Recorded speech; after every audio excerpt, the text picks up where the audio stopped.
इतिहास का सबसे महंगा सुलह का हाथ उसी की मौत का कारण बना। साल है 1975। Maputo, Mozambique. एक क्रांतिकारी नेता पुर्तगाली शासन को उखाड़ फेंकता है। वह भूमि सुधार लाता है, शिक्षा फैलाता है और अस्पताल बनवाता है। लाखों अफ्रीकियों को आजादी मिलती है। पड़ोसी दक्षिण अफ्रीका में रंगभेदी सरकार है। वह शांति चाहता है, युद्ध नहीं, और कुछ समय के लिए सुलह की उम्मीद दिखती है। लेकिन प्रिटोरिया में गुप्त योजना बनती है। रंगभेदी अधिकारी उसे खतरा मानते हैं। 1986 अक्टूबर, वह जाम्बिया से वापस लौट रहा है।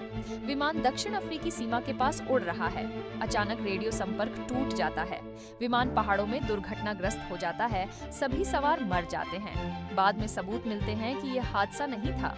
जिस नेता ने शत्रुओं से दोस्ती का हाथ बढ़ाया, वह था समोरा माशेल।